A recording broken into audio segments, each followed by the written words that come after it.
तो चलिए शुरू करते हैं।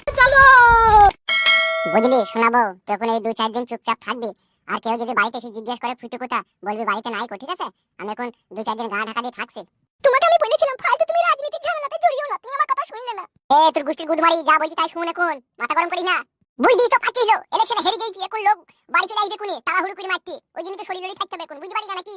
গান মারাইছি তুমি চলে গেলে আমি একা একা বাড়িতে কি করে থাকবো? আমার উপরে যদি কোনো অন্যায় অত্যাচার হয় তখন কি হবে?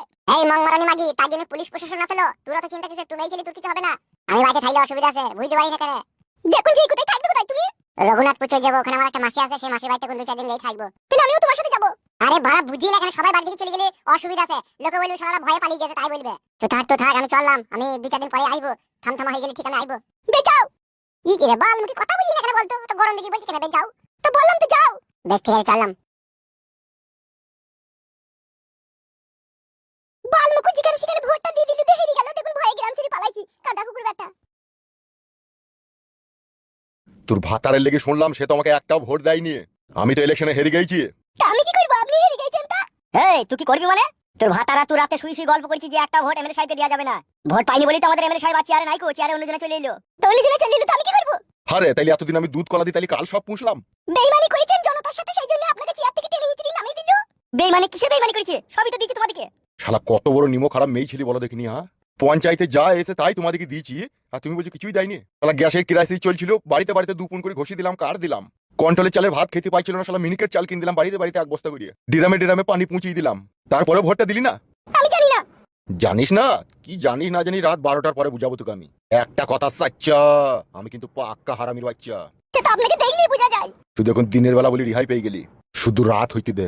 মার গুড় দিয়ে রুটি চিনি দিয়ে চা ফু দিয়ে খা, রাত 12টার পরে মদে চাট করে খাবো, দেখবি তোকে আমি। চলে আসেন বড় ভাই, চলে আসেন। চো আর দুজনের বাড়ি যাবো, চো। হ্যাঁ আসেন। 12 জুতা ফাঁদা কুকুর বেটা, ঠিক হইছিস, তুই হেরে গেছিস, তুই মর গা বেলা বিষ খাগা।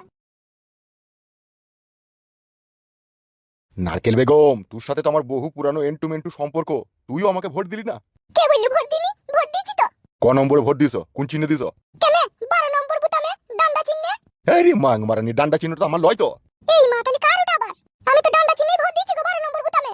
এই জন্যই মাং মারানি আমার চিন্তা হচ্ছে, শালা ভোট কেন পেলাম না এই খাপে। কেন গো, ডান্ডা চিহ্নটা তোমার লয়? না লো মাগি, ডান্ডা চিহ্ন আমার লয়। তাহলে তোমার কি চিহ্ন ছিল গো? ভুদা কপালি মাগি, জানো না আমার কি চিহ্ন ছিল? জানি না বলি তো, তো বলো কি চিহ্ন ছিল? আমার আন্ডাকর চিহ্ন ছিল মাগি। ওটা কি ডান্ডা চিহ্নের পাশেই ছিল নাকি? মাং মারানি মাগি, ডান্ডা চিহ্নর পাশে আন্ডাকর চিহ্ন থাকবে? মাঝে ছিল লো। মাঝেটা আমি হয়তো খেয়াল করিনি।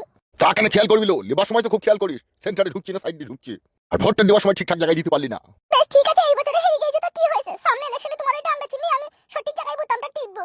মাংমারানি ভুদা কপালি মাগি, ততদিনকে আমাকে পাবলিক বাঁচিয়ে রাখবে, আমার ডান্ডা ছিঁড়ে নেবে লো।